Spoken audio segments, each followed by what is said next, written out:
بسم اللہ الرحمن الرحیم۔ السلام علیکم ورحمۃ اللہ وبرکاتہ۔ Welcome back to my YouTube channel Islam ki Duniya. جی ناظرین، تو میری آج کی ویڈیو کا ٹاپک ہے کہ اسلام میں حرام اور حلال کا کیا تصور ہے، اس کے بارے میں قرآن کیا کہتا ہے۔ ویڈیو سٹارٹ کرنے سے پہلے آپ سب سے ریکویسٹ ہے کہ اگر آپ میرے چینل پر نئے ہیں تو پلیز میرے چینل کو سبسکرائب کر لیں تاکہ آنے والی ہر نیو ویڈیو آپ تک سب سے پہلے پہنچ سکے۔ شکریہ۔ چلتے ہیں ہم اب اپنی ویڈیو کی جانب۔ جیسا کہ ہم سب جانتے ہیں کہ اللہ تعالیٰ نے قرآن پاک میں زندگی کے ہر شعبے کی رہنمائی فرما دی ہے مسلمانوں کے لیے، تاکہ مسلمان زندگی کے ہر شعبے میں قرآن پاک سے رہنمائی لے کر اور رسول کریم صلی اللہ علیہ وآلہ وسلم کی احادیث مبارکہ سے رہنمائی لے کر اپنی زندگی آسانی سے بسر کر سکے، اسلام کے قانون کے مطابق اور اللہ تعالیٰ اور اس کے رسول کے احکام کے مطابق۔ زندگی کا وہ کوئی بھی شعبہ ہو، چاہے شادی نماز کا ہو اور اس کے طریقے کا ہو، وضو کا ہو، طہارت کا ہو، حسن اخلاق کا ہو، یہ سب احکام قرآن پاک میں فرما دیے گئے ہیں ہم سب کے لیے۔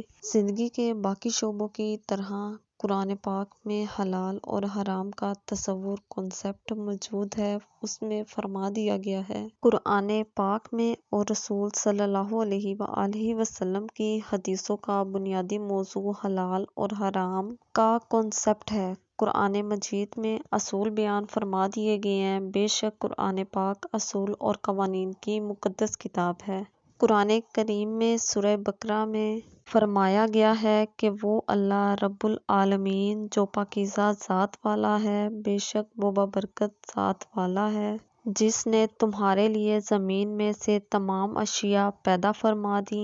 آپ صلی اللہ علیہ وآلہ وسلم نے حدیث میں بھی فرمایا ہے کہ اللہ نے جس چیز کو قرآن پاک میں حلال فرمایا وہ تمہارے لیے حلال ہے، اور جو چیز حرام فرمائی وہ حرام ہے، اور فرمایا کہ کچھ چیزیں ہیں اور ان سے درگزر فرمایا، یعنی وہ تمہارے لیے جائز ہیں، لیکن اس کے ساتھ ساتھ کچھ چیزوں کا ذکر قرآن پاک میں حرام آیا ہے تو اس کے مختلف طریقے ہیں، یعنی واضح طور پر نہیں بلکہ ممانعت اور نہیں کے سرے کے ساتھ منع کیا گیا ہے تو وہ چیز حرام ہے۔ یعنی اگر عورتوں کو پرفیوم لگانے سے منع کیا گیا ہے اور لمبے ناخن رکھنے سے منع کیا گیا ہے تو اس کے ساتھ نہیں کا لفظ استعمال کیا گیا تو اس کا مطلب ہے کہ یہ چیزیں عورت کے لیے حرام ہے۔ تو ہمیں جب قرآن پاک میں ایک چیز کا ذکر فرما دیا گیا ہے کہ یہ چیز حرام ہے اور یہ حلال ہے تو ہمیں اس پہ عمل کرنا چاہیے۔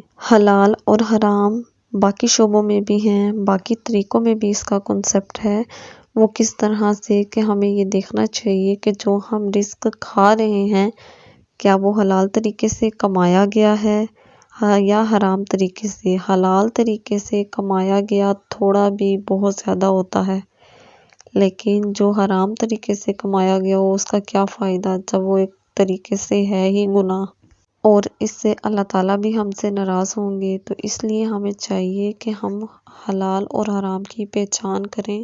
اس کے علاوہ اور بھی بہت چیزیں ہیں جو حلال اور حرام ہیں تو ہمیں اس کا خیال رکھنا چاہیے۔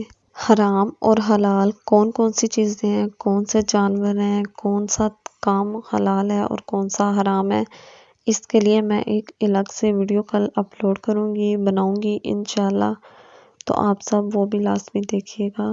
اگر آپ کو میری آج کی ویڈیو اچھی لگی ہو تو پلیز میرے چینل کو سبسکرائب کیجیے گا اور اس ویڈیو کو لائک اور شیئر ضرور کیجیے گا۔